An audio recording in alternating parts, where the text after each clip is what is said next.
How Hey about you, guys, Tyler? welcome to the Growing with Fishes podcast. Sorry we're a little late today. I I'm at a conference right now, so I couldn't get back to my hotel room in time because of traffic and just getting out of the conference into the car took a little longer than we thought. So apologize on that one. How's everybody doing tonight? It's go. We uh we had a guest lined up and he was had to cancel on us. The gentleman from Vortex Brewing, he'll be joining us on an upcoming episode next week. Tentatively, we have. Why don't we do introductions? We'll do that first. I'll say I pronounce it right. How are you guys doing tonight, Roger and Hogmaster?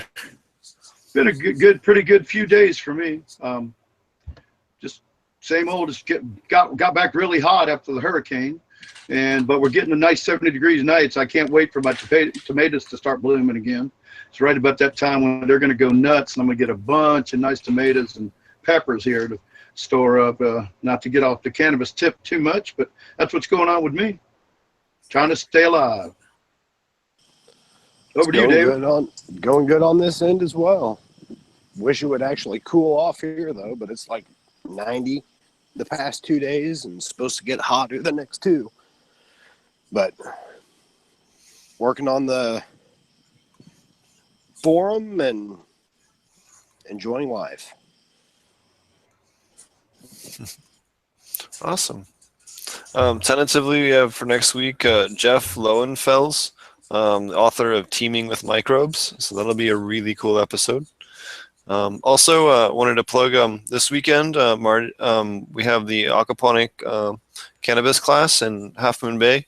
You can also take that online as well. You can get to the link in the description or go to potentponks.com or check out ouroborosfarms.com if you're interested in coming to the class on this Saturday and Sunday. So that'll be great.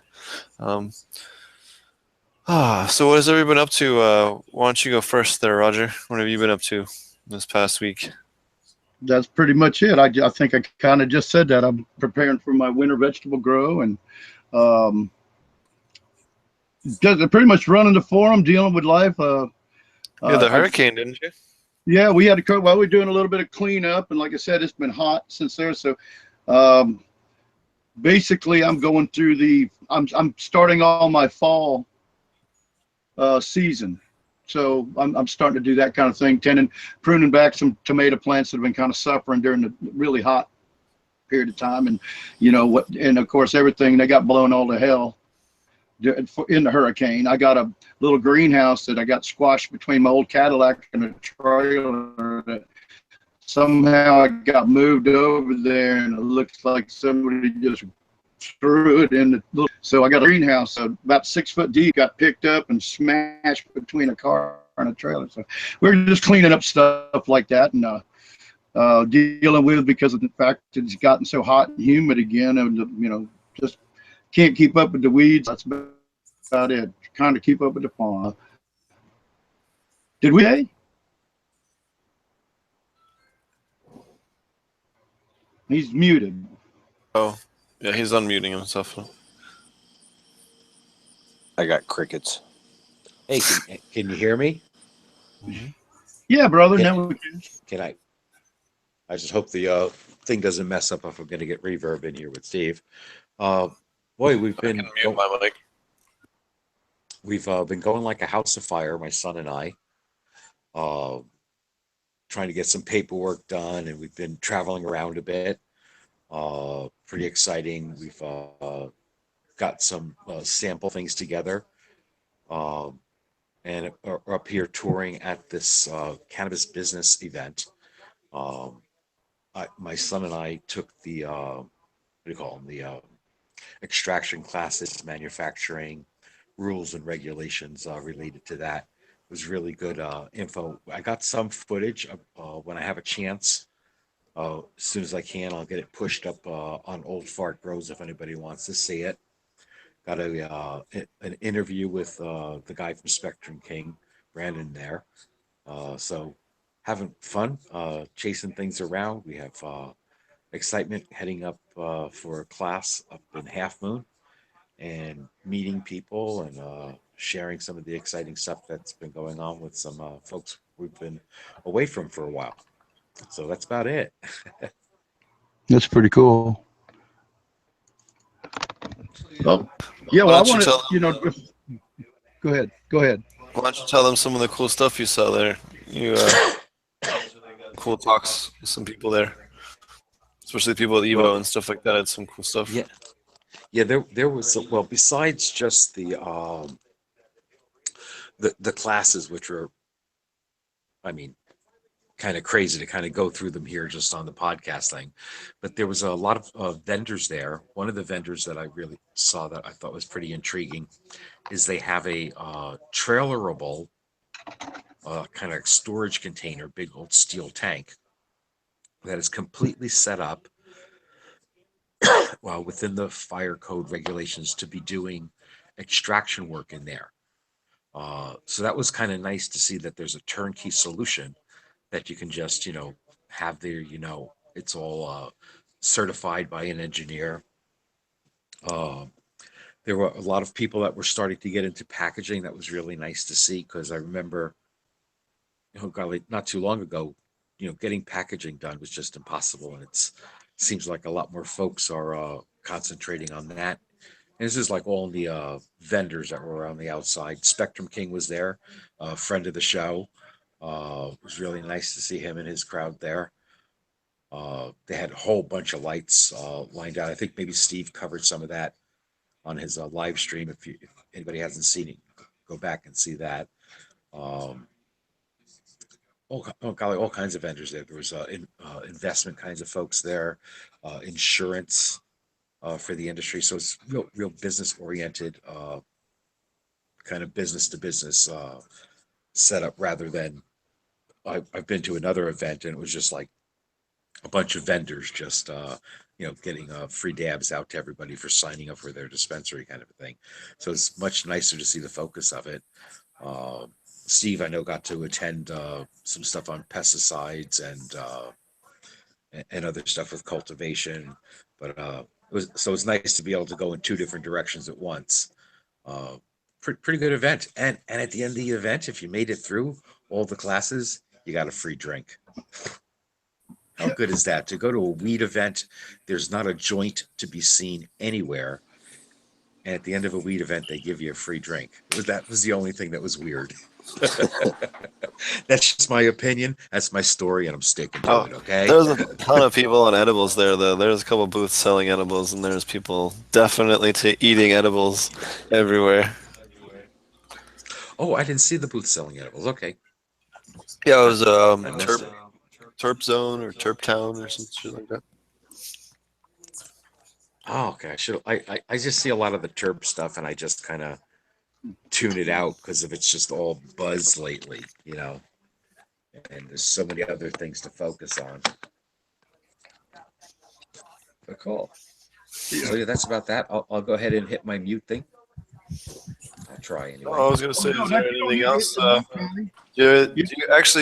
You got a chance to look at a bunch of different extraction equipment. You want to talk about that for a minute? They had a bunch of CO2 stuff, and and they had some cool. They had a, not that it's something that we're going to be using, but there's a pretty interesting and complex automated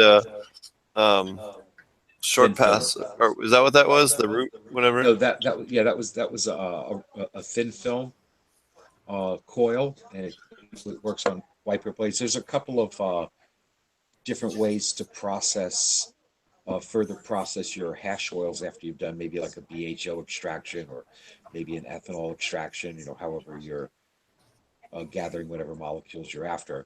And then after winterizing, depending on the way you extracted it, there are these machines that can kind of separate out more of the goop from the goody stuff. And some of them are like pretty badass. Like they'll get them like 99 point whatever % there. So it's spot on. It's pretty cool stuff. But this one machine, Root Sciences, great machine. Very, very impressive when you see the whole thing set up. It's just like, if everybody wasn't watching, you'd be caressing the pipes on the back of this thing. It's a really, really nice piece of stainless and glass and chillers and temperature control things and jackets and wires and things that go beep. I mean, just, a lamb bitch's wet dream. So it's like $160,000, but man, this machine was tits. But as good as it is, it's not good at even separating the THC from the CBD. It's pretty much just like a machine that you would just run stuff just for making vape pens and kind of like nothing else. But if that's what you're doing, it was a good machine. It was definitely a good machine for that. I'm interested in things that you can do more varied stuff with, or dial different molecule groups or separate stuff a little more precisely. But was a really great machine. There was some CO2 extraction stuff there. Good machines there for CO2 extraction. CO2 extraction definitely has its place. There's depending on the applications, it can be like the best way to go. You just have to kind of generally start from your end product, what you're trying to do, and go backwards into what maybe solvents you would use to get what you're after. But if you're after CO2, they had some good representation there. I don't have all the details in my head, but I'm sure Steve could put a link to the site, and you can see some of the different vendors that were there supporting this educational event. The education side was really groovy. I definitely think it was totally worth it. What other machines were there? A lot of labeling automation for packaging was there. There were people who do lab stuff. A couple different vendors had like a little bit of glassware for sale or something like that, but little toys were there. Yeah, I just remember the drop it out of the helicopter rogue lab thing. It's like a little bomb bunker. They just drop off. It's all there. I remember that thing the most. That was kind of a fun toy. Another thing they had was things that will weigh out certain size piles of flour, and it will weigh it out and then drop it into a bag. For doing that there, I thought that was pretty interesting. That's kind of what I remember at this point. I'm a little bit stoned. You didn't take any pictures, huh? I got him a little high. Yeah, that thing's like from Babylon 5. That's the shadows there. That's unbelievable. It works great. It works great. Yeah, we went to the Spencer's supply store, and it was pretty great. Looks like I got a 5-pound bucket on it. When you can get stuff at wholesale, you can get something ridiculously large like that for very, very cheap. So that was great. Totally worth going out to 90-degree heat to get it. Yep. Yeah, it's not in the easiest place, but it was a lot of people's bowls. Let me put it that way. For that rig, because I got it at wholesale. Ooh, Marty joined us. Yeah, I was going to say that Marty joined us, I believe. Well, kind of. His plant, his grow room. Yep. So, I thought the show was pretty cool. They had a really cool time. I got to spend time with you guys. Ever listen to Swami? Swami Seeds. It's like a heard of them. Yeah, so we got a chance to hang out with him today and talk with him. Gave him some of our edible powder. It was freaking great. That guy's awesome. So I talked to him. He wants to do like a joint collaborative thing on our show, so we'll be able to get him on as a guest, and maybe we'll go be guests on his show on a following one. He was super interested to talk to us about the aquaponic stuff, so that'll be really cool. He's just up in Mendo, so that'll be really neat. So that was a lot of fun. We kind of randomly stumbled into him after the keynote, so that was cool. And then they had some cool information about what's coming for the regulations in California. Anyone that's trying to do a business in California knows how much of a three-ring circus it is trying to keep up with all the different regulations and rules and all the different bullshit that you have to deal with. It's just insane, completely insane. So, and then having to deal with a whole bunch of local governments and all that, and just making sure that you're have somebody there at all the meetings or try to be at the meetings yourself, or and then to make sure that they're not trying to go follow someone's ridiculous advice and end up in some weird situation or pass some really silly rules that aren't really backed up by anything, or singling out your market, or any of the other 1,000 things that Marty and I have both complained about multiple times about local government decisions when it comes to cannabis ordinances. I thought that's all they did. Yeah, really? Like that's All their they did is put up roadblocks, right? it sounds like their mission statement. Well, so for instance, one of the townships we're considering in wanted to do flower sales only, of only flower produced on the property. And then we had to point out to the city council, is like, you guys do realize that most medical patients use concentrates or edibles, right? So you're literally making this exclusively for the recreational smoker, which is the opposite of what the intent is that you guys have proposed. So if you guys are trying to open up some for the medical market and the recreational market, you have to include this, guys. Like, not to mention you're cutting off 65% of the income. But regularly you have to deal with these things where you just have to explain to these people that just have never dealt with cannabis and go, look, I appreciate where you're coming from, but for business reasons, this is why, this doesn't make sense, so.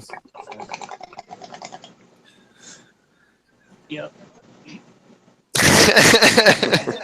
Okay. Point taken. So that was that, and then California's hopefully going to have their regulations out by early November. They're going to start accepting applications for California stuff at the end of October, it looks like. They're going to have 3 different websites depending on what type of license you're applying for, so that you can sign up for your license online, and then you can print out a copy of your license from your own printer, which I thought was freaking awesome. None of this stuff, they'll just, they'll pre-approve you for a temporary license, assuming you have your local permits and all, and then in order. And then if you do, then they'll come in and they'll do your full evaluation after that. So it was nice to get some guidance on that after just, months and months of very little information. It was nice to hear from someone from the state. So that was really good after, I think last week I went on a little rant about that. So They had several people from the state there. I have to think that there's a million people trying to do that, and that's probably why it takes so long too, Steve. It's not just it's not that, it's the lack of communication while they're doing it. I wish they would at least release the outline structure so that I have something to plan around. Right. Like, for instance, they still haven't made a formal announcement if they're going to allow manufacturing on the same property as cultivation. I need to know how many properties we need to do manufacturing and cultivation. Right. I don't know if I need 1 property, or if I need 2 properties. If it's 2 properties, I need double the amount of security. It's just a whole long line of business stuff. I got it on tape. I got it on How much tape money from the we guy need to from the raise. state that they're planning on allowing the vertical. Awesome. Hey, I got it on tape. And we'll get it posted up on Old Fart. We can post it up here if you want it there too. Awesome. That'd be great. But that can change tomorrow. Exactly. That's the other thing. Literally, it's like No every kidding. I know. It's maddening. Every 2 weeks something's different, and it's just like sooner or later this stuff has to end. Sooner or later. In fire. But it'll all end here at the end of the year once they get the final set of rules, and it's just I think if it's you're going to in have to be the stage federally. of just trying to figure out what. I think that's the only way you're going to get it, is to have it federally legal, or at least descheduled to start with. Fucks everything up. It totally removes your ability to fight it with the legal system on any sort of federal level. So basically all they have to do is escalate it far enough, then you're fucked because it's still federally legal. So Right. Same Well, old. California government formally pushed to make it lobby to reschedule it to the federal government this week, which was pretty cool. yeah, and there's lots of people that are trying, like what's his name, Booker or whatever. Cory Booker. What's his name? I can't remember. The senator that's Booker and Rand. I don't remember. Rand Paul is also a bill. Yeah. Anyway, hopefully they get something done, but I think that's what it's going to take. So I got a chance to go see the dudes over at Spectrum King. They have a super cool booth there. They have some cool lights. They're really cool. So I got some footage of that. If you check out that video from earlier, they went through and showed all their different lights. So that was cool. They also showed off their new power bank and light controller. I thought that was super slick. The fact the whole thing is integrated, you can go up to 40 lights per bank. I thought that was really trick with one centralized controller. Looks like a little server case. It's pretty sleek. What else do they have there? It was really cool. I'm really impressed with some of the different technology, like extractor stuff that was there. It was pretty neat. I've never seen that large scale before, especially that. Was that the thin film? Was it that funky one? Yeah, they had a thin film there, which was pretty chippy. So I'd never seen one of those in person, so that was kind of cool to see. I went to a couple of different cultivation seminars. They touched on energy usage, touched on pesticides and the state. I guess California has 64 compounds that they're going to be looking for in the beginning. And once they can get that stable, they'll probably increase it to 100 or 120 things that they're looking for. But they're going to do it in phases so that everyone can get used to this. It's pretty interesting. Similar to Oregon and Colorado, except California's list is going to be even smaller. So if you hated the first one, get ready. What else was there? Interesting talk on cannabis as a commodity and how that's going to handle. There was a guy there who thought for some reason he's going to continue to get $60 an eighth for flower, which I thought was kind of just comical after watching that happen in Colorado. You can't get more. You're just not. The market doesn't support it. Sorry, dude. So that was interesting. And he was kind of a more well-known guy. I didn't really understand where he was coming from. But other than that, they had some really cool, interesting points on commodity and how they generally expect the price of cannabis to increase once California legalizes, at least on the legal level for a while. At least 18 months to 18 to 24 months. Well, here's the deal. No. It was very well put because, listen, 88% of the cannabis in the state of California won't pass current testing that they're proposing for next year.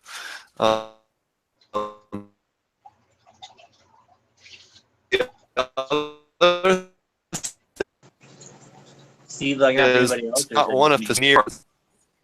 Did I cut out? Is the internet connection shit here? Because I'll switch devices. Yeah, it started getting really bad against Steve. You really you roboted out, Victor. You are, as Tommy would say, you are all too hell for a while. All right, I thought it was just me there for a second. No. I was across the room. I had to do something. I'm sorry. I was across the room when I heard it start up. Can you hear me now? Is that better? Yep. All right. For whatever reason, the internet here is bouncing around a little. If it gets bad, I'll switch to my phone. So it was interesting to see how they, the testing regimen that they're proposing, which is part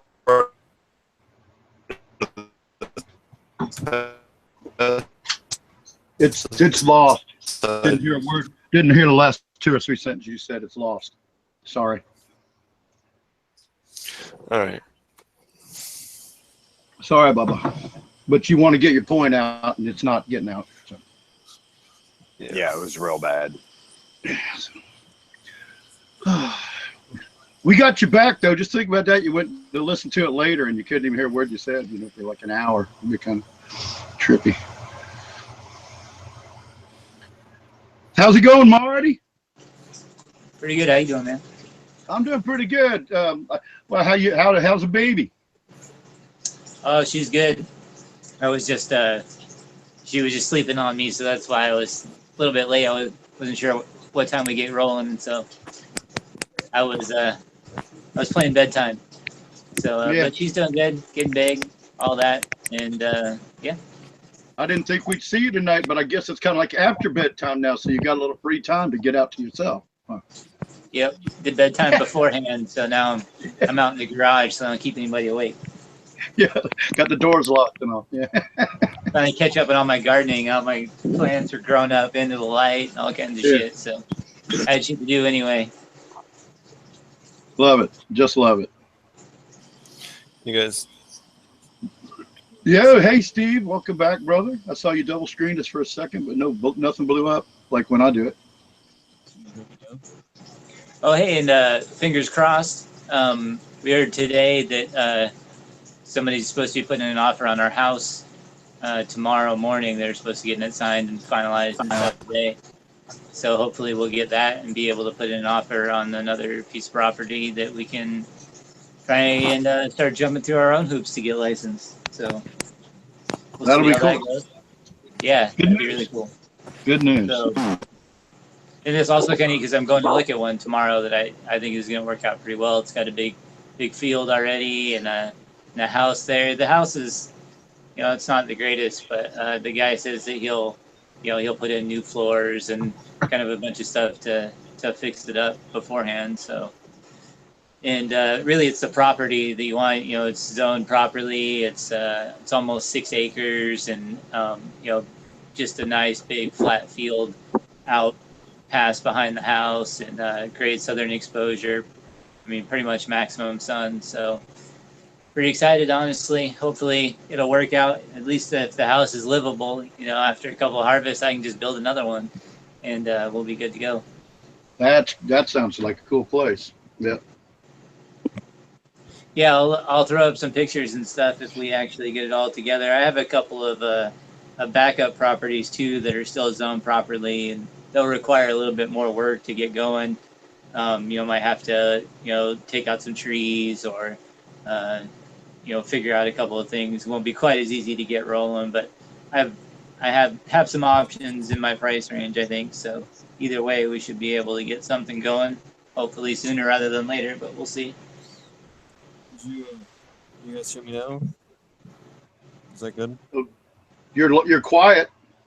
Yeah, but is that my voice shouldn't cut out anymore because it's a different device, different internet. Yeah, it sounds fine. It was so quiet, it was hard to tell how, but it sounds fine so far. Speak up a little.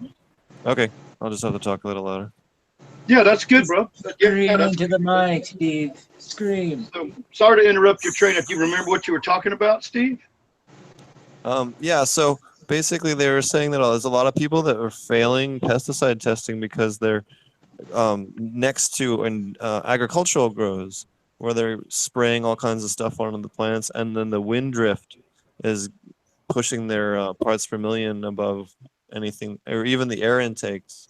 If you don't have really good, clean air intakes into your greenhouses, you can suck in pesticides from blowing off from upwind and totally screwing your crop.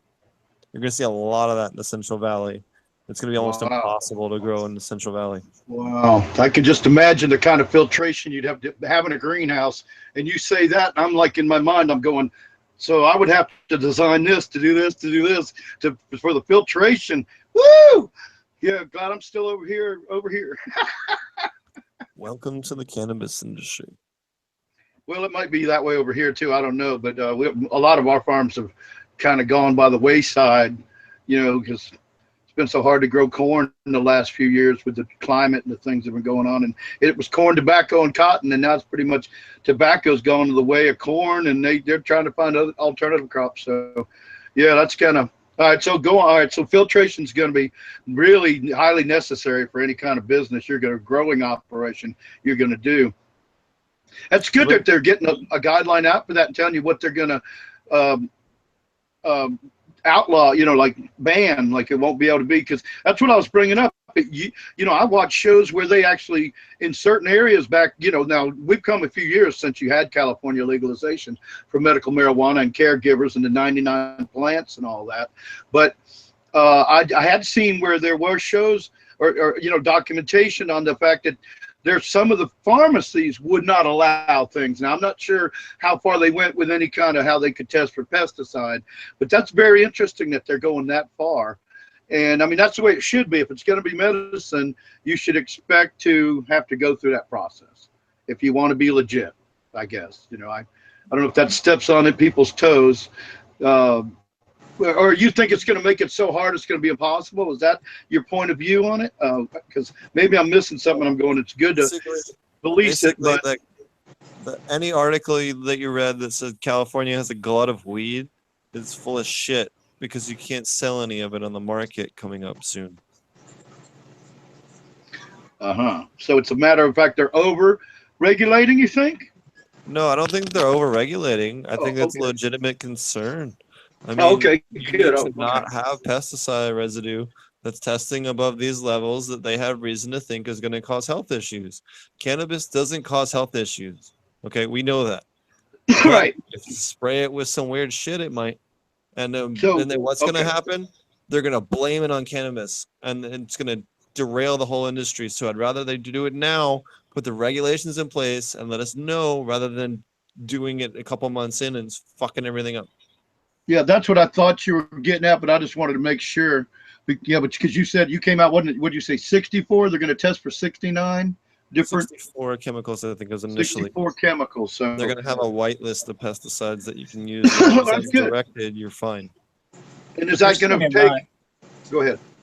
Personally, I'm not as worried about. I mean, I think they should test for the chemicals. Obviously, like, to me, that's kind of a no-brainer. But one of the things that we ran into in Oregon was a lot of their testing for mold and mildew wasn't really like testing for just mold and mildew. It was like basically any living organism. So like, let's say you used like kombucha or labs or something like that, then basically any living organism gets picked up, and then you get a living organism count. And that's essentially people that were growing with an increased microbial count were failing, even though there's obviously there's no mold on it you could find whatsoever. So there are some downsides to it. And I think just getting proper testing is really the best way to avoid all that, because you just have to have them identified. Like, it just requires a person with a brain and a microscope in 10 fucking minutes.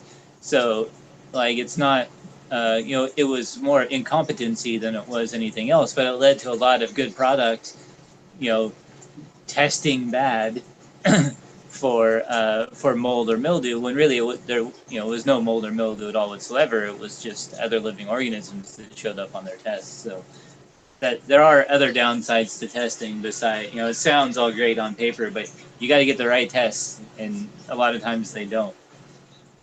Right. Well, it will legitimize things a bit. To address that, they're going to test just for mycotoxin. So this way you can run compost teas, and because actually two of the speakers from the cultivation, they asked specifically about that because they're very pro-microbial, just like we are on the plants during growth. So they're like, are we going to fail because we're above total CFUs? And they're like, well, we've had that concern heavily brought to us, and we're actually looking into tests for specific mycotoxins. Whether or not they actually do that with the final bill, I don't know. But they did say that they're trying to address it in that manner, because that's the much more responsible way to address it. Look for the metabolites that are actually a problem, and then you don't have to know what microbe is what. You're just testing for those compounds and say, well, you're testing for a pesticide, and just makes it simple. And the other cool thing that they brought up is that there's about 8 or 9 terpenes that they can see that spike on the gas chromatographer and on the other HPLC, and they still have yet to actually identify those or how to isolate them or what temperature or whatever else. So, and those are just ones that haven't even been addressed at all. And those could be just important as THC or CBD or CBN or THCA or whatever, and they just don't even know. So the other thing was pretty cool to learn is terpenes, when you do pure terpenes, behave much more similar to like a hydrocarbon or something like that. And it's not good for you to smoke pure terpenes. Not good for you at all. Yeah, and you don't want anything much above a 20% ratio. Anything above that, and you're actually doing detrimental to your lungs rather than something that's synergetic. So I wasn't aware of that. It was pretty cool. That the science panel they had on the testing stuff was really, really interesting. That's cool. Yeah. Hey, Steve, let me throw one thing in there too. They were talking about the testing and how tenacious some of the things that are used in the industry actually wind up being when they concentrate. So they have a case where they took clones and they dipped the clones. I can't remember in what. Eagle 20 was the bad one. So they just dipped a clone in this. They grew the entire plant out. So you've lost all those leaves that were there. They grew the entire plant out. And so the entire plant was still above legal limits. Clone. They can find it. It's just unbelievable how much some of this stuff sticks onto the plant or into the plant when you're going to concentrate it. So as an extractor, you have no idea how excited I am to be able to run Steve's stuff, because put the cooties on it. It's just, I'll take some microbes, but to mold killer to stay in there after the entire plant has grown of too high a concentration. That's freaky. That's just freaking me out. Maybe is it just me, or does that freak you guys out too? Well, any of the fungicides would say they have to be fungicides. Well, it's nice that they've outlawed it now, or at least brought it to where everybody should know not to use it. Well, the biggest one is mycobutanol. Mycobutanol is the active ingredient in a lot of antifungals heavily used in agriculture. And mycobutanol, if you digest it or eat some of it, is fine. Oh yeah. But it doesn't hurt you at all. It's totally benign. Don't cook it. For a long time. But the Don't moment cook you it. No. it turns into Poison. Gonna fuck your day. And Yeah. I don't think you need to take a rocket scientist. You No. really don't want to breathe in. That's Beavis and Butthead stuff there. Yeah. Yeah. Sorry about it's, that. it's stupid. Yeah. Yeah, you don't want to be breathing in hydrogen cyanide. But the other thing is, I didn't know that the plant naturally has a small amount of a different compound that breaks into hydrogen cyanide in a small amount, which they brought up in the panel, which was kind of interesting. I didn't know. Huh. Can't remember again. It'll come to when I'm just about to fall asleep. Yeah, That's when I remember shit like Tommy that. is lit. Yeah. It was a serious death. The other thing that was interesting, they had a big emphasis on was insurance. They had a lot of different insurance people there, and it was just interesting to hear about how much that's going to cost, and how much it can help you, oh yeah, so that you're not running afoul of the fire marshal and the inspectors, keep coming in. yep, that was also really cool. Crop loss? Are they going to let you have crop loss insurance? I doubt that one. Came in and I lost my crop because they smoked. All this weed, but I had to burn it. Just angry. Oh man. Forced to destroy it. Of course, I stayed in the room to make sure it really burned. How big was the beer Oh. they handed out there?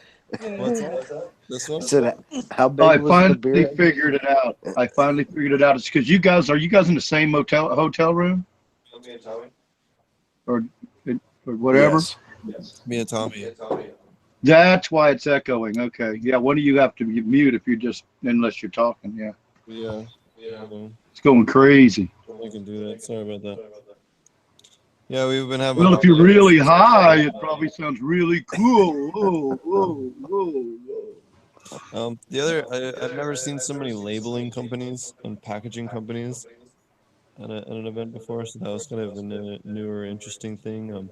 Didn't see any rosin presses anywhere, which was interesting as well. Kind of odd.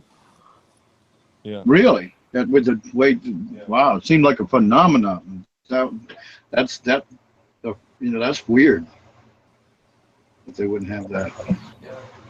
Rosin's kind of not that, for whatever reason, in SoCal. People love to buy it, but it's just not a thing in the industry commercially or whatever. I don't know. If you're in SoCal, there you go. Now you know what to do. Get a rosin press. So, what else did they have there that was interesting? A bunch of companies that were like brokers that have like online brokerages for getting material to producers and growers to retail and all that shit. Oh, cool. Different Marketing firms, huh? Yeah, not Sounds like marketing that. firms. Marketing It's kind of like a wholesale retail portal. You know, vendors can list and then buyers can buy and make a little commission in between. What else? I don't know. There was a guy that had an interesting name that was similar to the new company that I haven't been able to talk to you guys about yet. So that was kind of funny. Oh, I had a funny story. So this guy comes up behind me, and grabs me and spins me around, and I'm thinking it's one of my buddies or whatever, and here, this guy goes, "Oh, sorry, I thought you were this guy that owed me a bunch of money." And I was like, "Nope, not him." So he kind of apologized, and I was like, "Here, don't feel bad." So I gave him a little sample of our powder, with our business card, and the guy was kind of taken aback by that because he was feeling kind of embarrassed, and that was really funny. Well, half a day goes by, I bump into him after one of the seminars. The guy goes, "That stuff's amazing. That's the best thing I've had in a long time. I'm so glad I came up and ambushed you earlier. I feel really bad about it, but now I feel great." It was really funny. How cool. So that was cool.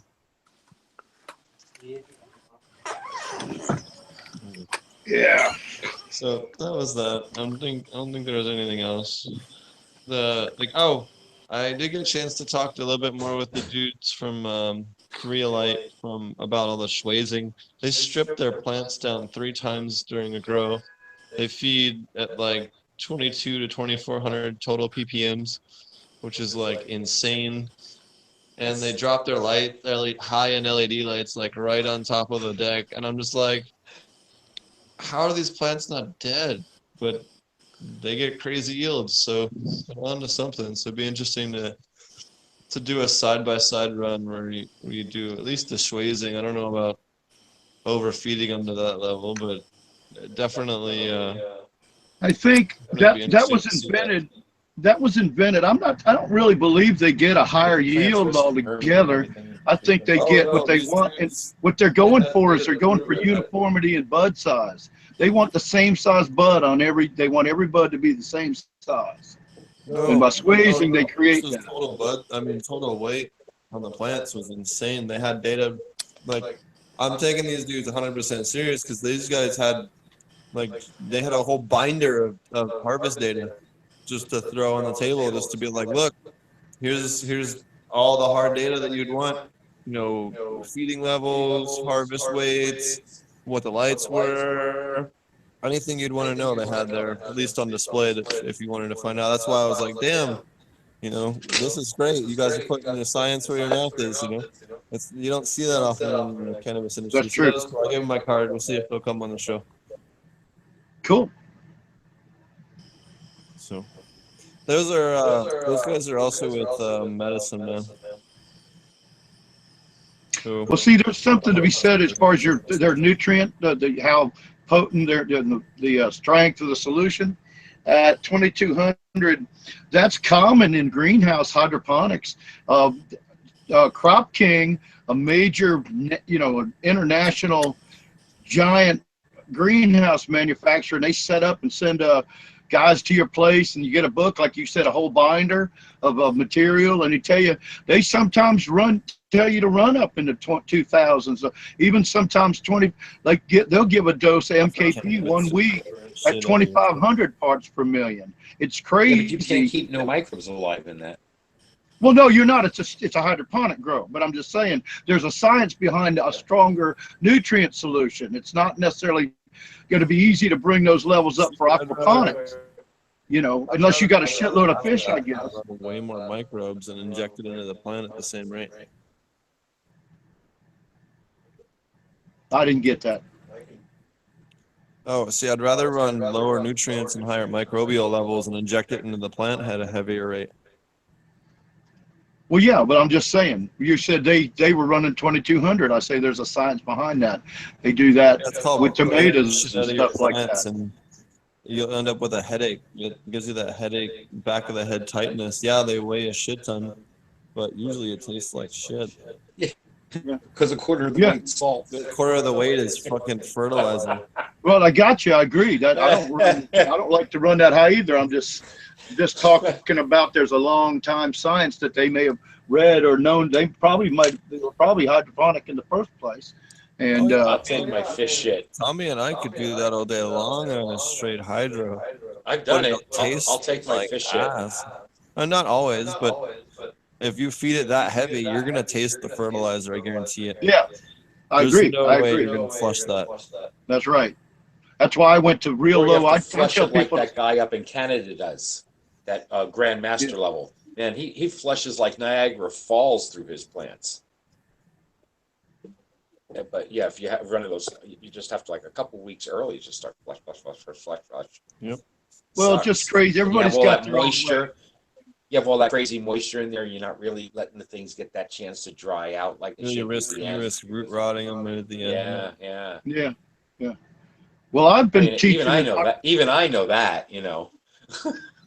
You've only I've been teaching those hydroponic growers on the forums. I tell them don't run more than about 1,200, 1,500 maximum. That's what I was, because it got for that same reason. I tried those harder.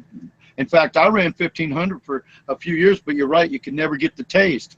So I started lowering down, and I find out if you use hydroponically, if you use 1,000 to 1,200, and you could do, because you are going to lose some yield, but again, it's bigger buds, a little more buds that taste like shit, or a little less yield, maybe 20% less yield, and you got buds that taste great. So that's just to throw out the ppm where I teach people to run at. So that's interesting. I don't know. I'm not sure what your total ppms are in your aquaponic setups. That might be interesting to segue to that for a minute. Well, actually, we're gonna. But you don't. Gates Farm 215 asks in chat.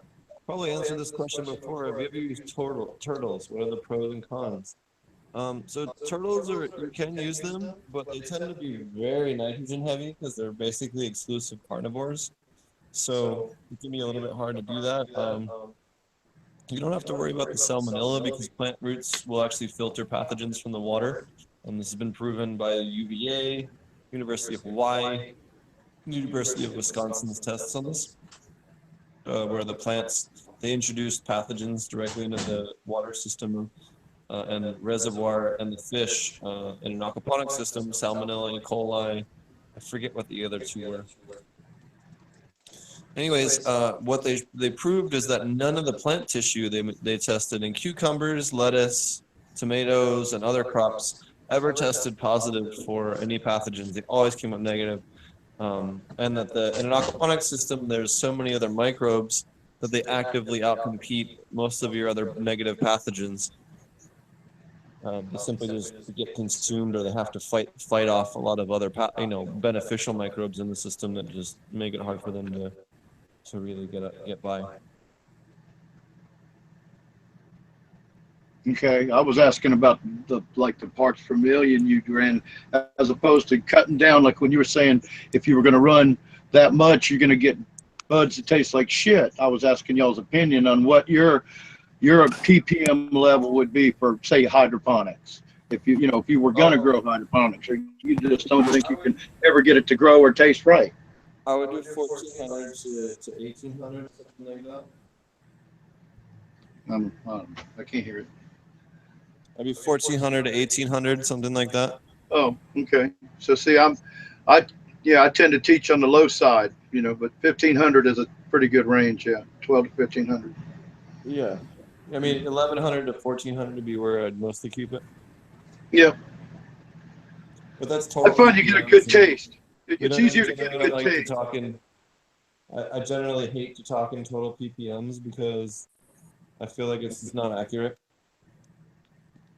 Well, yeah, that's true too. I know, and I know that's what when I asked the question, I realized that you don't really go by ppms in aquaponics. It's all about different levels of the different minerals and how things are produced, as the aquaculture grows. So sorry about that. It's kind of like it's a moot question, really. But so you feel like in the same kind of range. You don't get too heavy. I should see in big ass plants going to 1,800, but most people growing indoors when they're beginners, don't have big ass plants, and the stronger nutrients tend to get them in trouble more than a little lighter nutrient. So I kind of teach them like that, and then they do what they want to anyway. Because they're going to read their own stuff and just they're going to take basics and move on. Okay. Now, I didn't ask Steve that because I don't know shit. I just asked Steve for his opinion, y'all. And so, well, it's getting late over here on the East Coast. What's new with you, Marty?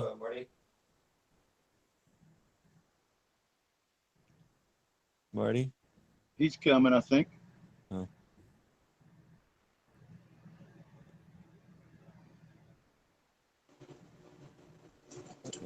Internet connection here blows. He had to unmute. Marty. Did we lose Steve again? No, Steve's having a problem. My audio is here always. That's on the phone. But the internet, which is the picture, is... I can't really hear Steve, so... It's like super quiet. You just have to look at my eyeball so I can hear him. Oh, sorry. The internet here at the hotel sucks. Nice towels, though. What's new with you, Marty? What's going on with me? I am just going through here and trying to trim up some of the shit that I probably should have trimmed up a while ago. And, yeah. That's pretty much it. Let me see if I can turn the camera around.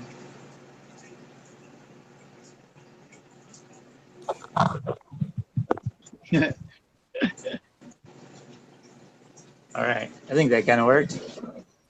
You guys see? Oh yeah. So this is my little canopy, and when I came out, I hadn't been out here in a couple days because I've been really busy. So these are all grown up into the light, so I had to pull some of those back over, and I got some runners going up the back there, and some of these down here in the canopy are getting a little choked out, so I need to go through and trim up a lot of that and thin it out a lot. But it's coming along. I had a couple of them get all the way up into the light and crispified some leaves, but other than that, nothing too big.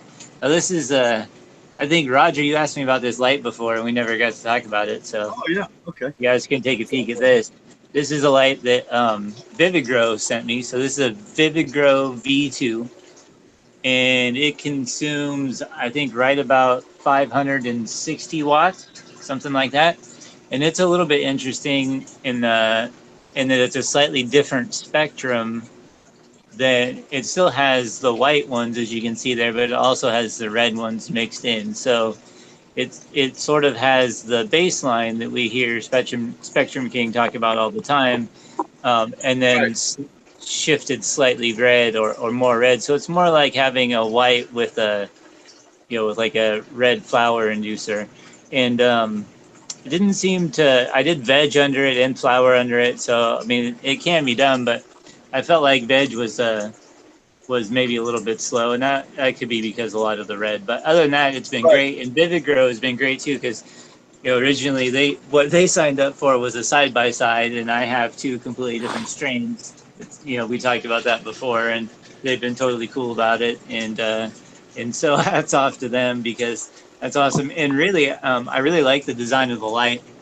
If you guys look on my channel, there's you can see it a little bit better than what I can show you right now. I think it'll probably get pretty dark up there, but it's essentially, there's no fans, so it's all pretty much solid. I mean, you could spray this thing down. It's really heavy. Like putting it up by myself was actually took some coordinating. I wasn't able to just hold it up and slap the thing over the top, and so it was it's definitely heavy and solid. And even though, so it replaced two of these LEDs over here, so it's technically two of these, technically I think something like 30 more watts or something like that, but this one runs cooler and produces more light than two of those combined. So the overall temperature in my room dropped 4 degrees, even though I increased the wattage being consumed. And so that just means a lot more of my power is going towards light instead of heat. And that just sort of speaks to how inefficient these are. And we talk about these all the time. So these are the LEDs that are the multicolor LEDs, or blurple LEDs as we call them. And so they'll definitely produce. I mean, as you can see, there's a nice plant here. But it's still an inefficient light, and you can really tell that when you're growing with it, sort of the difference in response to the plants, especially going into flower. And you can, if you look at even these ones that are underneath here, and it's not the same strain, so it's not a direct comparison, but in terms of the flower set, you're getting a lot more action over here in terms of the, let's see if I can get that to focus. Oh yeah. So I definitely feel like it's going to produce, and is a much better option than this. As far as the spectrum goes, having it this much red, I don't know how much difference it makes, but I think this is they call this the V2 spectrum or something like that. They have a whole little PDF document that shows you the breakdown of it, and they had this light professionally tested by a third party, and provided all the specs for it, like the whole report from the company. And so it's pretty cool. You can go through it and you can see number wise, it's definitely on par with any of the other big LEDs that we talk about. And so, it's I would say it's a legitimate contender for your commercial markets, just because it's a great fixture. It's heavy duty. The price range isn't out of control. I think the V2 lights are, right in that $1,500 price range. And so they have a couple of different versions, a lot like Spectrum King. They try and tweak it a little bit, but just the uniform coverage that you get from this setup, I really like. And so it's got a lot of positives. So I know, like I said, Roger, I know you asked about it before. Did you have any other questions about it? It looks like it has like 288 lights in it, doesn't it? What's the It has a lot. I don't know. What I wanted to ask was, that's just one fixture that both. This whole thing is one fixture. That's correct. One fixture, two. Well, that's a big for $1,500. I believe that's about what it is. Don't quote me on it. I haven't gone to. Well, I tell you what, there's going to be a lot of guys flip out if they can get that big ass light. That looks like a pretty big ass light for $1,500 when it comes to LEDs. It doesn't have as much of the white spectrum as I think we're starting to believe we'd like to see. Like you said, that's great you brought that up. But a lot of people tell them that they still believe you got to have red. So for those people that believe you got to have the white and the red, that'd be just, they cream all over that. For $1,500, you usually get a little tiny thing like you got in the corner over there. Yeah. So that's like, I'm not spending $1,500 to go 4x4 feet, man. It easily covers the same area that two of these, of a smaller LED would. And so these over here, these are consuming 280 watts each. These Blurple ones over here, which I bought off of eBay like 3 years ago. You sure it's not providing like 3 times as much area? To me, it looks like that's probably close. It's at least double. I'd say it's way more than that. Yeah, and you can see how much more uniform coverage it is as well. So, this is 8 feet, and it's probably, I wouldn't say it covers quite half of it, but it does pretty well. I would say probably in like a 3x3 solid flowering area, and especially if you just got these in big rows, which is obviously what they're designed for. You can just set these up, and they're all passive heated and all that stuff we talked about. The other ones, how you can have cooling systems and air blowing over the top of them and not make them less efficient, like other, the big HID bulbs or HPS bulbs. All that same stuff we talked about with Spectrum King is gonna, apply here as well. So I think it'd be a great comparison too, to be able to do one of those Spectrum King lights versus one of these, because this is just a slightly red version, in a little bit different setup with the LEDs. As you mentioned, it's got more lights spread out more, and it's a little more not quite as compact as the Spectrum King, but I think it'd be interesting. I think we, even the guys from Spectrum King say, that there's no doubt that the spectrum matters, but intensity matters first. And I think it'd be an interesting comparison, because you'd have one with a much wider spectrum and one with a much redder spectrum. And a lot of guys, like Droma and a lot of those guys now are putting up red LEDs along with their white ones, to be able to have those, what they call them, flower initiators or something like that. You know what I'm talking about, Steve?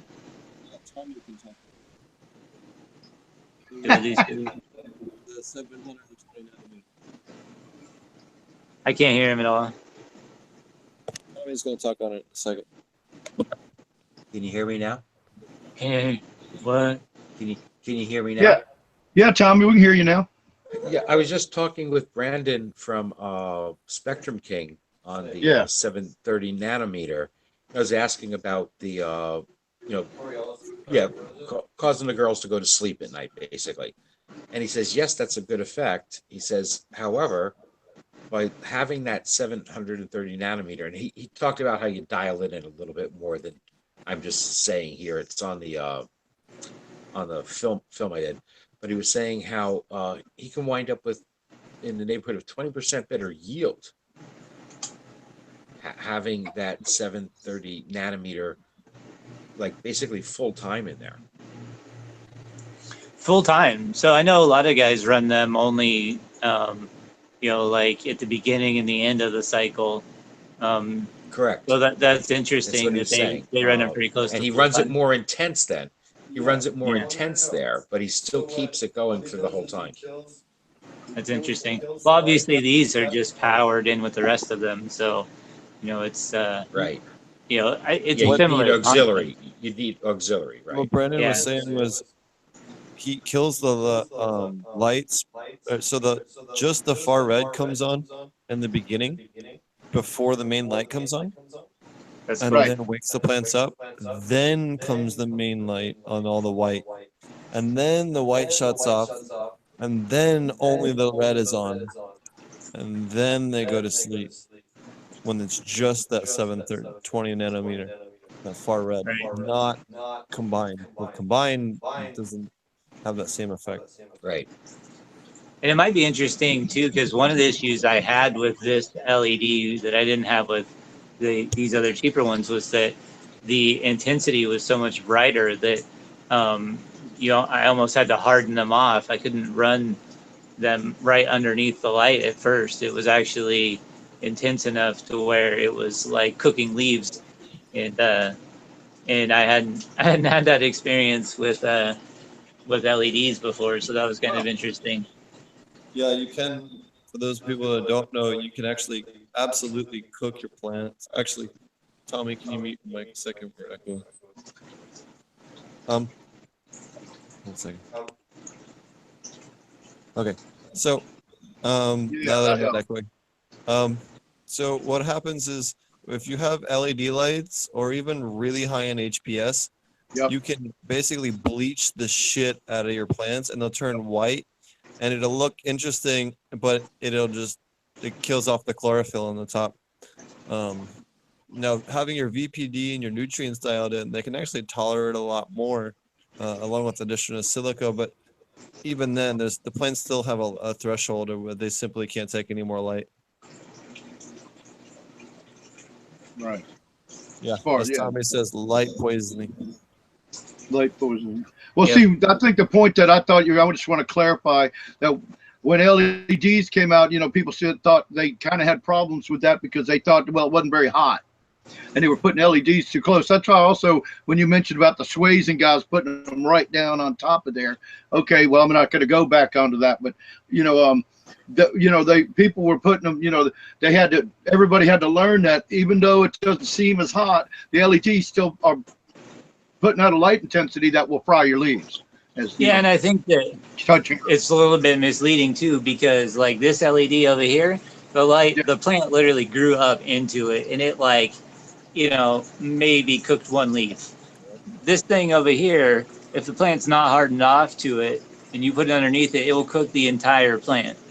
Like out of my bedroom, I just have some fluorescents in there, so it's not used to getting any of the intensity that you get out of this. So I never had an issue with these, even like super close to them. So it's a little bit misleading sometimes because people will go, oh, well, it's this with LED and oh, it's that with LED, when really these two things are drastically different. Like it's just not like they shouldn't even be in the same comparison. Like, yeah, they're LEDs, but you kind of read my mind, because when you said they expected a side by side, well, that's not fair. They got this massive light over here, and then that little blue light over there. That's what we're seeing in the picture. You got this massive white and red light over here that's like lighting up. And look, you said how wide is that whole grow room?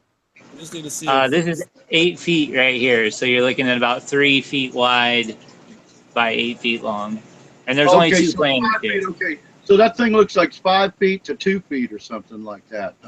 Just looks massive in comparison. Yeah, I mean, it looks like two different places. From here, all the way up back to there is 8 feet. Yeah, and I got you. This front corner here, all the way to the back, is a little over 3 feet. So what you doing with the plants in between the two lamps in the dark zone over there? That's just the overgrowth is growing in the middle. There's actually a couple of these that have grown over. So like this one right here, see that one? That's actually this plant over here to the right instead of the other one. Oh, I see. Okay. So it's just growing together. It's two plants. I don't even know how long I vegged these two for. It's it's been such a roller coaster with selling the house. It's like, oh, we're moving, and then, oh, we're not. And so, and I haven't had time to do anything, started a new job and all that stuff. So I don't even know how long I vegged them for, but it's definitely a fun little project to work on. But I probably don't have quite the time to put into it. Definitely like those ones back there should have been trained like, a week ago, and just been slacking. But obviously I'll trim off a bunch of this stuff and thin it out, and I won't keep all of this middle part. Like you can see where it's really crowded in here. That's all got to get thinned out. And so, but you know, hey, it's just for me. Not gonna fire myself. But I don't think it looks too bad. What you need to do is you got to see if you can get a Spectrum King to loan you a light so you can do a proper grow up. Yeah. Yeah, I thought about emailing them, and I just haven't done that either. And I'm yeah, probably just gonna see both of them tomorrow. I'll just talk to them. that'd be cool. We'll see. I should just hit him up. I'm sure if I just talk to him, that they would be cool. And I like Tommy's idea. We'll keep giving him more and more sublingual powder until he says yes. more sublingual patterns. Okay. We'll keep I don't giving know him what that is. edible powder until they can't say no. Oh, right. That's right. Just straight up bribe them. I like it. Yep. It's the American way.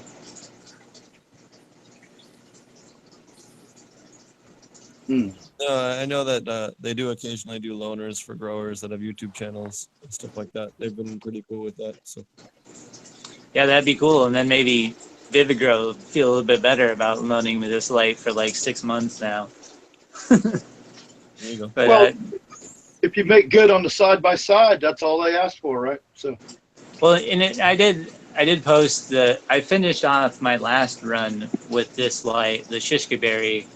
I had 2 shishka berry plants underneath it, I think, and so I put that up and did a little write up on the on this light when I first got it, and posted it, and they've had some people interested because of it. So I think it definitely paid off for them, you know, in the same way that, you know, Spectrum King got business off of coming on our show and going on other shows and doing their stuff. So it really produced great. Like the last 6 weeks were underneath this light, and it turned out really, really great. So I have high hopes for this. This is shishka berry again, so hopefully we should be able to see pretty similar results. This was supposed to be shishka berry, but I'm pretty sure it's Starfighter is kind of what I've decided at this point. But we'll see. Gonna let it finish growing out. The only thing that I do know for sure is that it's not shishka berry. But I would say 80% sure it's Starfighter. So we'll see how that goes. But either way, it'll be good smoke for sure. Well, they got a real good ad tonight. I had a guy. Then I'm gonna do a grow from seed. So I just filmed the other day, I think day before yesterday. I haven't posted it yet, but starting all the seeds for a pheno hunt, so that hopefully I'll have some plants ready to go for they can move into the new property with me. So that'll be a fun little project to work on. While these finish up. Be your last grow there, you hope, huh? God, I hope so. Be nice to have more than just a couple of plants. I mean, I could have more in here right now, and I don't, just because out of my own laziness mostly. But and a lot being discouraged, I think too. It's kind of like everything's sort of set up for outdoor, and I kind of wanted to kind of wait and see how it went. I was hoping to maybe be into a place, you know, before outdoor this year, and that didn't happen. So, yeah, it is what it is. I think I'm just grateful to have what I have. I'm sure I'll get plenty of smoke out of this, and hopefully get into the next place and grow lots of trees. You firing up the behemoth? Have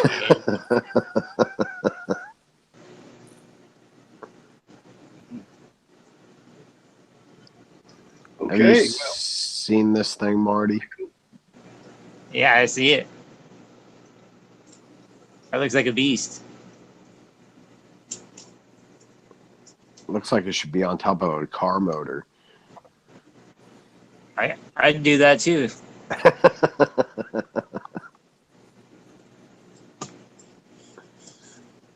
Yeah, try and turn this thing around again. I'm jealous. Yep. Gotta love dab rings. Use them in a hotel room and not piss off the hotel staff. Doesn't stink your room up. about the only time you can use a bong in a hotel room without pissing off the hotel staff. What, when it's bigger than them? Yeah, you just gotta make it big enough to where they're afraid of being bludgeoned with it. It works every time. Just aim it at them. Hell, that would scare them enough. Yeah, I'll use my death ray. Oh Lordy. It's a big cannon, mister. What have you been up to, Hogmaster? Started 6 new seeds here the other day and still got my OG going and my Amnesia Haze. Just working it, man. Built me a new grow room. I got a 6x10 area, so it's nice to have the extra room. That's my flower room. So Yeah, it's a nice space. 6x10 is a real nice space. You can do some damage in that. I plan on it. I'm sure I'll be yelled at whenever she figures it out. Anything else? Nope, just working on the forum and at ilovegrowingmarijuana.com and just doing my thing, man. We had I want to do a shout out to the guys in the University of Virgin Islands, UVI. A lot of people know that they founded the commercial aquaponics model. Their farm was ridiculously damaged by Maria this week. And I just want to give a shout out to them. Donald Bailey has not been able to post online, but he is okay. I know he hasn't been able to post yet. I know a lot of people are worried about him, so I want to let them know about that. Charlie Schultz was able to get a hold of him, and he posted over on UVI. But the farm is heavily damaged. And then one of the guys that Charlie and I have both talked to in Puerto Rico, or worked with in a way, or another, them and then the other project that I was working with, both of their farms were basically all but destroyed. So that really sucked. I know you guys saw I had a pretty cool Reddit post a couple months ago when they were getting pretty close to completion on the construction of that. And that's all just gone. So that was really kind of depressing. But That's too bad. yep, well, it is what it is. You build in the tropics. It's going to happen eventually. It just is what it is. Yeah, they got wiped out down there. It's pretty bad. There's a lot of people, shoot, from Texas to Florida down in the tropics. It's crazy. I mean, man, it's just crazy as shit. We got this other one that's going to be right off our coast this weekend. It's supposed to be okay, but it's right there. Sure what You never know. Gonna do, yeah. Yeah, they don't tend to always do what they think they're going to do. So, you know, the fact that it's there. That one that ripped through Florida wasn't supposed to hit Florida originally either. It was supposed to go out the coast the same way. Well, they changed that back and forth. It was supposed to hit us directly. Then it was supposed to go under Florida completely. Then it was back to hitting us directly. And then it went back and it decided to go under Florida. And then right as it got, well, it was because the high pressure front was stronger than they anticipated. The one that was pushing it and holding it down, it was colder than they thought. And I mean, it was cold as hell. I mean, not cold as hell, but for summertime over on the East Coast in the summer, it was freaking cold. And then the hurricane, you know, so you felt that. And then when the hurricane, it pinned it down. And then as soon as it hit that warm water up on the Gulf of Mexico, it went crazy north and it ripped up. I know people that are all along that line on the Gulf Coast, a few people, and you know, I've been to a lot of places that got tore up. And Alabama got it, not Alabama, but it went right up through the Panhandle and a little bit of Alabama. I'm not really sure how bad. I hadn't heard much, but we got an ass load of damage on the city side, on the coast. The city, Charleston is still Charleston and the Barrier Islands, and some of them. I mean, Edisto Island got hammered again. I mean, it's just I mean, these are places where people live, kind of like, it's not a whole lot different than, like, Bermuda or somewhere. It's a little island off the coast, and they were talking about some bar where, that, like, there's so few people even going there. It's just so devastated that people aren't even driving out there even after the hurricane. Usually they'll go out. It's like a ghost town out there. So yeah, people don't realize how much, and I'm sure we're not the only place. I don't really know about Savannah as much, how that impacted them, but people don't realize how much it was so big. See, when it was going through Florida, it was hitting us. The outer bands were hitting us, if you know what I mean. In northern Florida, around the Panhandle, that storm was so big it was covering Alabama and Louisiana and Georgia and South Carolina, all at the same time. People didn't, we don't usually see them like that. This was very, very different. Of course, I don't believe in global warming. That's just bullshit. This is a thing. This is a God event. No, I'm just kidding. Fucked up the climate so bad that. No, I'll tell you what. Though, people that don't believe in global warming, you should be over here on the East Coast. You don't believe in global warming. Like, seriously, you're just completely fucking moron. Dude, look, we've all been around for a long time. Do you guys ever remember hurricanes going from a tropical storm to a category 3 or 5, like almost instantly? This shit didn't happen before. Not like this. Yes, they'd still get like that, but it would go from category 1, maybe a day or two, then in category 2, and then in a category 3. None of this like boom, or 3 in a row either. Yeah, and Houston, the one that hit Houston, right, went from a tropical storm to a category 5 in like 36 hours. That shit never happened before. So to try and say that this stuff isn't happening right now, and look at what it's caused. People are dying. It's caused billions of dollars worth of damage.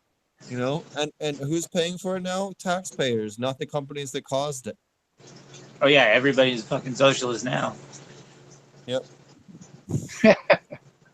Socialist It's states of all about I'm glad. Welcome to the good side. We're glad to have you. You need to stick around for a few more topics besides fucking hurricanes and the military. Because yes, the military is also socialism. Yes, them and their harp machine. But nobody wants to talk about that. But it all is about the temperature of the water off the coast of South Africa, and that's where that keeps rising. The storms are going to get bigger. It's because of the temperature of the water off of South Africa. So, calling you out, Alex Jones. I'm calling you out. Who's Alex Jones? Oh, by the way, we got any visitors tonight? I don't know who Alex Jones is right offhand. Sorry to be ignorant about that. The Lord. A what? Oh. Alex Jones is a crazy nutbag. Like, I don't even know. Like, I would tell you to Google it, but I like you too much. Like, just don't even bother. I try not to pay attention to nutbag, so that's why I don't know who he is. Okay. Funny enough, my old work, the Aquaponic Source, actually, I don't know if they still do, but they used to advertise on Alex Jones regularly. So, well, I think it's really funny now. Cards watch that show all the time. It seems like a great place to advertise, especially if you're selling shit. Like, yeah. Well, I'll tell you what. After they started advertising on there when I worked there, which is right near the end, it was really funny. Like some of the phone calls we'd get, and then like people that wanted to send like anonymous checks with no return address in order to pay for shit, and they just they mail us a letter with no return address filled with cash, and like all kinds of just like, I can tell you this never arrived. Like, aquaponics is super popular with conspiracy theorists, like preppers, like basically guys that listen to Alex Jones, who says the world is on the brink of nuclear war every other 36 seconds. And the Christian cult or whatever, the sect of Christianity or whatever, same shit. Zombies, the gay frog. The thing saying that this weekend is the apocalypse. It's September 23rd. That's the freaking frog's gay, man. These people need to smoke more weed. Clearly. I know. I read that today about the September 23rd. Yeah, come on. I Oh, hey, read did the you thing guys, about smoke more weed today. Did you guys see Olivia Newton-John talking about her medical cannabis use? I did. That was great. Yeah, that was awesome. I thought to have, you know, such a great spokesperson for, you know, Our parents. medical cannabis. Like she used it to, she talked about how she used it and all that stuff. I think it was, it was pretty cool. You guys, YouTube it up if you want. It's actually been on Australian TV quite a few times, but they finally decided to air it once in the middle of a week on the Today Show over here. So I'm sure they're not doing their best to spread it, but at least it's out there. And I think there was maybe a 60 Minutes interview or something like that that is either out or came out. But anyway, she talks about, because this is her second battle with cancer, and she talks about you know the second time around having cannabis and using it medically, and I just thought it was pretty cool interview. And That is cool. Yeah, so check that Let out her if on you the haven't. show. Yeah, go Steve, work your magic. Hey. We still have Ed Rosenthal on. I guess his schedule might not make it for this month, but he will be Next on. week, Steve gets a restraining order. I've been contacting him every week, and he's not able to do this week. He wasn't able to do this week, which is why I tried to get the Vortex going. And then next week we have the guy from Teaming with Microbes, which, if you're upset about that one, then you can no longer be a panelist. Who'd be upset about Dead that? silence. That's how you learn. That's where the magic happens. So Lowenfalls, huh? The pools of microbes. So that's, we got them coming up. We got some other cool guests coming up. I talked to some other people. Swami is going to come on. He has his podcast. We're going to do some kind of collaborative thing with our podcast together. That'll be really cool. So. Hey, how did Dude Grows' 315 grow turn out? Wasn't he doing a 315 grow last time he was on? I'm not sure. I'll have to ask him. Speaking of which, I forgot to announce the Dude Grows Cup. They're doing a West Coast Cup on October 7th. If you go to their website, you can RSVP. It's only $25. And that'll be really cool. So anyone that's interested in going to that, I'm going to do my best to be up there. I should be there, barring anything crazy coming up. And, I thought you were teaching a class. What's that? I thought you were teaching a class. October 7th. Oh, nice. Yeah. And then Marty and I have the aquaponic cannabis class this weekend. If you guys are interested in taking the online class, be sure to check out our website. Let us know, and you can sign up there, read more about it. And then I talked about in the beginning of the show. Just wanted to reiterate that again, just because Marty brought it up. And what else? Oh, here. Gates Farm says, Marty, are you doing aquaponics in your room? What? Are you doing aquaponics in your grow room from chat? Yes. This is dual root zone aquaponics. So you can see, I'll move this down a little bit. You can see this, I just turned a bunch of shit, so there's a whole bunch of stuff on here. But this is media here. And a pot here that's got soil in it down to maybe about an inch above the media here. Then it's got media in the bottom of the pot. And so the pot is down in far enough to get water into the bottom. So the bottom of the pot where the media is floods with water along with the rest of the bed. And that's where, primarily gets fed. These beds are always filling and draining. I have an external siphon, and I think I have about 8 koi indoor goldfish in the tank right now, including Donald Trump. So You've done a couple runs with and without dual root zone and all kinds of stuff. What do you think of that compared to running without it, and what are your opinions on it now after having done both ways? Well, I think that it definitely adds, benefit. It's definitely more work setting up each plant. One of the things I liked about doing non-dual root zone was that you basically just stick the plant in and you're good to go. It's just like other aquaponic stuff. There's not really anything to do that. But as you can see, when my plant count got drastically reduced, I wanted to spread the plant out more, and training it to the net requires a more solid base. Or else what happens is this can't support it.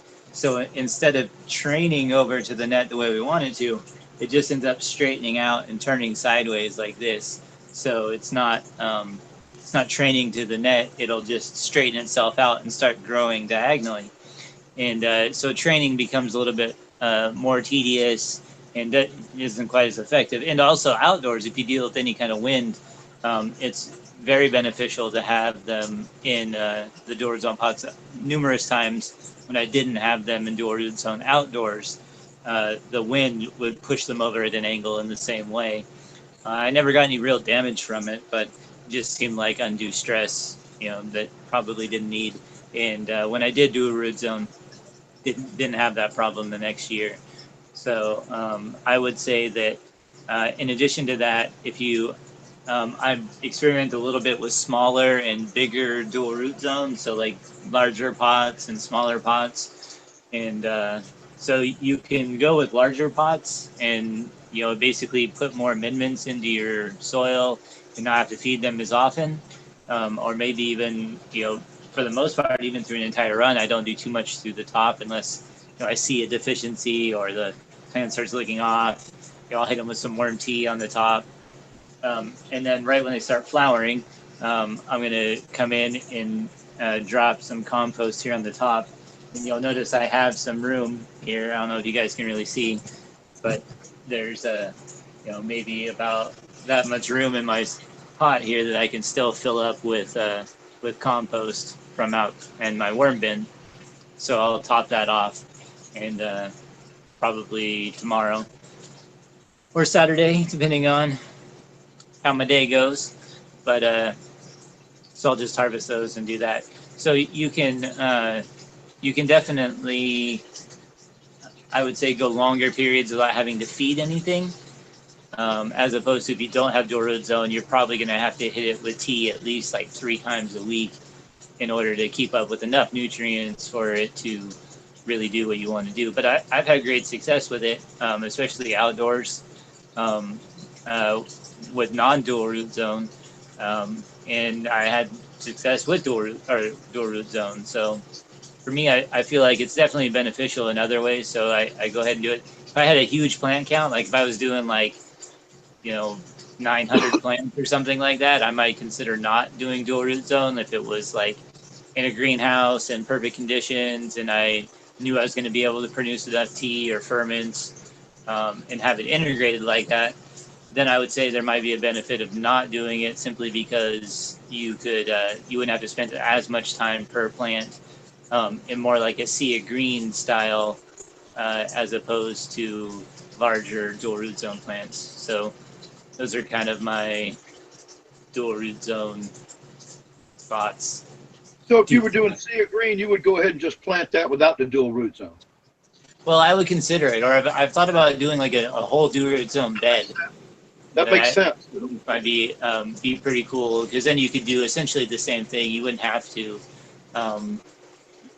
do the whole entire plant thing. You could set up a whole bed and plant up a whole bed with plants and cut down on the amount of work, but still get the same advantage of a dual root zone.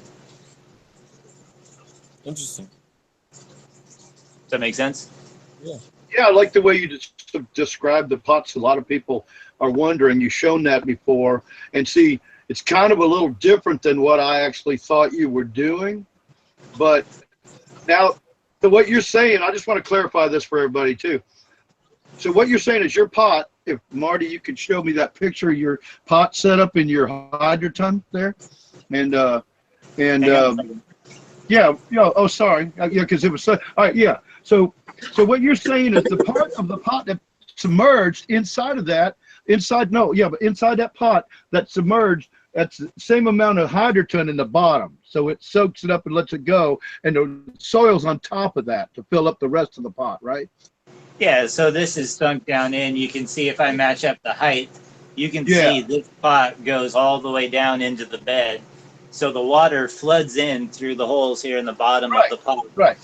So you don't have to worry about, I mean, it definitely gets roots outside, but you don't have to worry about it. But the important thing is to make sure that you have media all the way up above so that your soil isn't wicking up, especially if you're using fabric pots. You probably need to do it even higher because they tend to wick a lot more than anything else. You put Tommy to sleep. So like the bottom half of the, just to finish up, so the bottom half of the pot's filled with hydroton, just like the bed, right? Yep. And that's what keep right, and you allow it to flood up to there, and then you keep your soil above that. So half of that, basically half of that's filled with hydroton. Yep, and then I have a little separator that goes in here. So you put a strainer kind of thing, or like a little grow cloth or whatever, you know. Yeah, you can use burlap, or like if that's weed cloth. I've used lots of different stuff, but basically you're just using you're looking for a separator. You just hold something to hold the particles up from going down in there. And still be permeable. You want roots to be able to get through. You don't want it to be, like this weed cloth here is probably about as tight as I would want it to go. And I even usually I'll poke a few good sized holes in it just so that I know there's some spots to get some good tap roots down. And I honestly don't worry about it too much if I, especially if your media in your pod is up high enough, a little bit getting down through at first isn't, it's going to settle out and pack in and get so packed with roots before too long that you would have a tough time really flushing much out of there anyway. So even in the whole bed itself, it would be hard for that to move all the way and come through the drains, and just a small filtration thing at the bottom of your drain would pretty much keep you from having that sediment go through. So okay. Now, that's cool. I'm sure you guys talked about that before, but clarifying it right there, there's a lot of people out there going, I can't figure it out. And I think we just gave them that last little tidbit right there. This is all set up so that we can do that in class this weekend. We'll build a dual root zone pot. So right. That's really cool. It's a great class. I think Marty has a video on dual root zone and how to plant them and set them up, and then I know I have one on my channel as well. So yep, there's one on my YouTube channel, and there's about 3 different versions on my Patreon if you want to check that out. Cool. One of these days I'll actually get to go watch those. You said do it when you're cleaning your house, and I haven't done that in a while, so I never have time to listen to the podcast or anything like that. I'm always doing stuff, but I can't. That's great though. Both these guys have that explanations in detail on their channels and stuff like that. That's pretty cool. And where are you doing that class? Let me segue y'all back. Marty mentioned the class. Where are y'all doing that class? Well, you want to plug that again so more people can get there? Sure. So you can take it online via YouTube. We'll send you a link. You gotta pay for the class. And then if you want to come in person, you can come on to Ouroboros Farms in Half Moon Bay. It's right off of 94, I think it is, 92. They're just outside of Half Moon Bay. So that's right. To come in person, and you're in near San Francisco. I thought you were doing it at Ouroboros. That's why I wanted to bring that up, because I didn't think you mentioned that earlier. You were just that's what I meant. Where is it at? You're hosting it at Ouroboros, and you're going to have an online video also on YouTube. Later, we're working on a teaching in Las Vegas I'm talking to That's people right cool. now, so we doing a class in Vegas, and then also in hopefully next year in April we might be doing one in Jamaica. So if you guys want to have kind of come on a cool weed vacation, see a farm or 2 or 5 in Westmoreland, smoke some really cool weed in Jamaica, and come to a class down there along with a pretty cool conference. We don't have any more details yet, but we're trying to see if we can get this event together down there, which will be really cool. That'll have some announcements in the weeks to come. So that'll be a lot of fun. There's a lot of people that have always wanted to go down there and, stand in a field of weed, and we'll be able to do that. If this all Yeah, man, goes it'd be cool if Ouroboros could have some plants there. That's kind of well, we do the best we can, so we sort of patch into here in our to do different stuff, and I can show the plants that I have here so that we can get an idea of that. But it'd be cool to do that in like an actual producing garden in the same way that that you guys do there for your commercial aquaponic stuff for fruit and veggies. I without think saying that too there's much, we'll be able to do that here sometime between Yeah. January and March. Without Yeah, getting that'd into be too sweet. much, Sure. so. That'd be real good. That'd be great. You might even be in Oregon. Shh. Actually, it might be in both. So We'll see. alternate. Fingers crossed. Yeah, fingers crossed. We'll have to alternate classes between the 2 states. But the online is fun. Being able to switch back and forth and sort of we try to get the commercial aspect there, and then we show a little bit more of the homegrown style stuff here. And we get a mix of people. Some people are there to because they want to plant a commercial farm, and some people just want to grow medicine for their cousin. So it kind of depends on, or themselves, or maybe they just like to get high. So having a homegrown aspect to it is beneficial too. That's great. So you're combining like a commercial style classes with ability to have a homegrown setup, like from the simplest setups to the most complicated and automated and everything. Yeah, I see Steve nodding. Good. That's better than your microphone. It's we try to balance both, because really we get people from people that have never grown a pot plant before or done aquaponics, all the way to people that are commercial aquaponics experts but never done cannabis, to people that have been growing cannabis for 30 plus years. We had a guy in the last class that had been growing cannabis for over 50 years that was in the class, and he was taking notes all the time. So we were trying to make it interesting no matter what skill level you are. Right. If you're a newbie, it might be a little bit information dense, but you're going to have a good foundation. You're going to have a real good understanding of it. A little bit might be a lot much to take in at once, but you'll have all the information to reference. And it'll it's definitely beneficial if it's something you're looking to do. That's great. That's great. And then if you're an expert, we can sit there and nitpick and talk detail and talk about exact numbers and all kinds of fancy stuff. Like the fancy stuff. We have Gates Tommy's asks, going. how many days are those ladies into flower or veg? Marty, What's that? where are those at in their flower cycle? Oh, these are probably like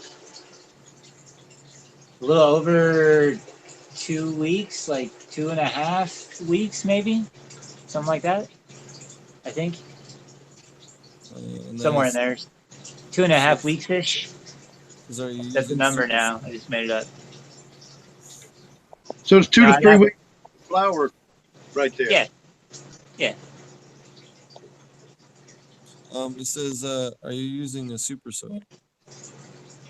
Am I using what? Super soil. I am using basically what would be considered Coots mix maybe like 3-year-old coots mix that I reamend with my own compost, redworm compost. So there you go. And you have a video about your red worm compost on your channel? Yep. And I have of course I do. And well, that's this what. I is want to make sure everybody can go, oh, okay, we just go to Marty's channel and find out about his compost now, too. so this is a 2-bucket worm bin that I built for my Patreon account, so you can watch the build video for this on there. But it's two buckets that go together, and we'll go over this in depth also in the class this weekend. But this is basically like a little kitchen composter, or what I use it for is all the scraps and stuff, like all the stuff I just cut off, I just throw back into here, and then throw a little soil, recycled soil on top of it, and so that's got red worms in it, and you can feed it just about anything. I feed it kitchen scraps, banana peels, apple cores, all kinds of different stuff. Grapes. What worms like? They'll eat anything. Leaves, like I said, the stuff I cut off here, any plant material, lawn cuttings, any stuff. Only thing you gotta be careful with stuff that you get in from outside is that you don't want to bring in any bugs that you don't want. So, if you're gonna use something like your lawn cuttings, I'd just recommend like submerging it in water for like 24 hours or so before you feed it. And just so like I would put it in a burlap bag or something like that and soak it completely submerged so that you don't have any bugs that can survive. And then pretty much anything's fair game after that. They'll eat just about anything. Like stuff. I get a lot of like old tomato leaves and stuff that come off as my tomato plants get taller. So the ones towards the base start to vine out. The ones towards the bottom will fall off. So any of that stuff, I feed it to the worms and try to feed it back. So leftovers from my ferments or making labs, they like to eat the curds off the top if you make labs. They love to eat that stuff. What else can you feed them? I mean, just about anything. Corn husks. There's lots of great stuff that you normally just throw away that is great worm food, great plant food.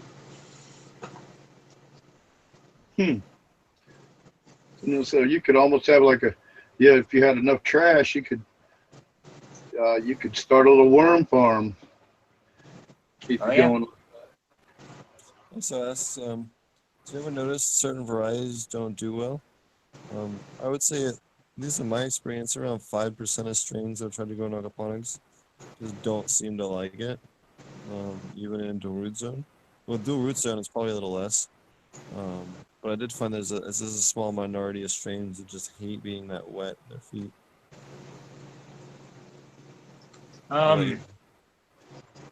So I've grown quite a few different strains now, and I would say I haven't found any of them that I would say didn't like it or didn't do well, but some of them get a little bit more picky in terms of like if your pH swings a little bit more, which can happen in aquaponic systems. Some of them really won't like it. Some of them will just might curl up a little bit and not bounce back and not really be a big deal. But some of them will drop nearly every damn leaf they have before they bounce back, even though they do. But so I would say some of them are more sensitive when it comes to pH swings, or maybe nitrogen spikes. I had what was I growing? I think it was Fruit Punch or something like that. Some weird strain that I got from a local guy here, and it took a long time to finish, and I think it was probably because it didn't like the amount of nitrogen that it had, because it just seemed to flower really slowly. I think it took like 14 weeks altogether for it to finally finish. It was really cool, smelled really good, and turned almost like this blackish purple color. But it just took a long time to finish. So those would be probably my only two suggestions, I guess, about strains. Is that some of them will do that. So I think Shishka Berry, this one that I'm growing here, is a little bit sensitive into pH, and Fruit Punch, which was more like I think it was more of a sativa plant. Most likely took 14 weeks. Yeah. Most likely. Well, I don't know that it should have, though. I think that might have been, like I said, the sensitivity to nitrogen spiking. That's interesting, So I because don't I've know. had plants take forever to finish, and especially sativas, and I've always wondered about that. It's funny you say nitrogen, although I really cut that. I from having the greenhouse, I actually manipulate my nutrients so that I have less nitrogen, and not too much nitrogen in general. I mean, I really try to watch that. But it's funny you bring up that it might be a nitrogen spiker. Just, well, do you think that let me ask you this. Do you think because that it's pH sensitive, do you think it's because the spike of pH causes stresses the plant enough to slow down the production to allow it to finish? Well, it affects mineral uptake. If your pH is off by a lot, you're not going to uptake the minerals into the plant at the right rate. But why would that slow down finish time, though? Because you're not inputting nutrients at the proper level. The issue is that when nitrogen gets too high, it slows down how much the plant can flower and the speed that the plant flowers, and it makes for a larvier bud that's less dense. And well, depending on how the extreme, it can do as little as just stretching out how long your flower takes to finish. It can also, if it's too high, make it larvae and it will never dense up. Larvae, yeah. Okay. Now sometimes it just extends the length of it. Again, it just depends on the strain. Every strain's different. You really need to run a strain 3 or 4 times before you can really get the feel of what it's going to do and all that. I agree. I like it. I've always found that. I think I was going to mention that a few weeks ago, and somehow we got sidetracked. But I have found that once you're about your third time when you got clones, and you cloned it and cloned it and cloned it, now all of a sudden it seems like you've got a handle in the plant. And part of it's, I think, accepting the environment for the plant to adapt to the environment it's growing in too. But you also manipulate that, and you see what, like you say, if it gets larvae, so you really watch the nitrogen in flower next time and make sure you drop that down, and not at the expense of others. But yeah, that's a real good point. Thank you for clarifying that for everybody. Mm-hmm. Alrighty. Well, So, go ahead. what was that, Steve? I can hear you. What are you saying? Good. Oh, so yeah, I don't know if you guys have any other questions about the dual root zone or any of that, but I got to take off here in a minute. I Get was some gonna say sleep. it's Got to getting work in late. the morning. It's almost 11 Pacific time, so poor East Coasters. That's In all my right. And class- for me, I got to wake up early and drag my ass to IT work. Yeah. Hey, well, man, Go to the weed convention. So that was pretty cool about that. Thank you, guys. I'm sure everybody's excited about all the classes you did. And yeah, I think it's time to, say goodbye, bye to everybody. Can't believe we still squeezed in a normal length show. My intention was just to come on and do a 30 to 45 minute show, and we still did a normal length show, and we got a bunch of you guys to show up. So you're only going 5 miles an hour, so you've been going 5 miles an hour the whole time, so. Yeah.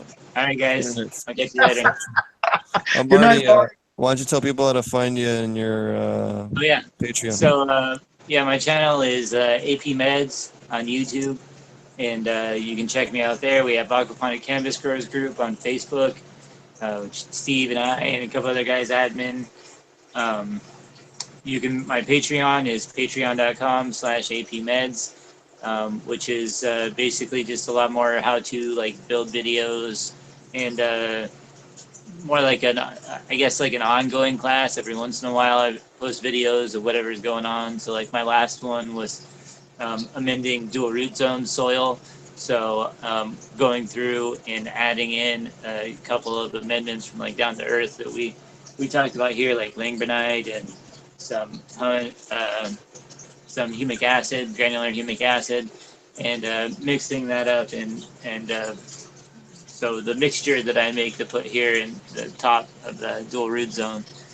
So yeah, it's like 1 or 3 or $10 a month, depending on what level you would like. But you can check out the videos, like all the how-to videos and stuff, for just $1. So if you guys want to check that out, you can. And we got the class coming up this weekend, which Steve will put the link in the description to, so you guys can check that out. And we'll be going through a lot of the same stuff we talked about here. Like I got the dual root zone pot set up and the worm bin, and we'll go through and look a little bit more at these flowers as they're developing in different stages. So yeah, lots of fun stuff. Sounds great. Cool. What about you, Hogmaster? How do people find you? You can find me on the forums at ilovegrowingmarijuana.com. If you need anything, we're here from start to finish. So, Tommy passed out. You can check him out at Old Fart Grows. He'll have some cool. We can see where to find Tommy right there in that bed. Yeah, he's right there in that bed over there. He's right there in that bed.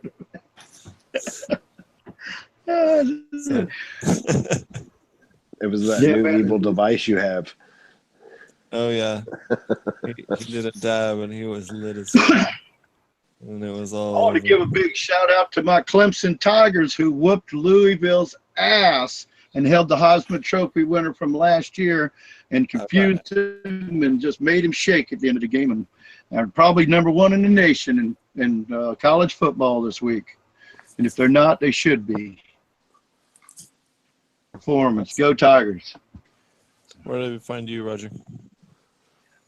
You just come on over and, I'm running around running ilovegrowingmarijuana.com, and you find me by asking for me. Hogmaster knows how to find me. If you get on there and you can't find me, because I don't post as much as some of the other people, because I've got other things that I'm doing and answering blog questions.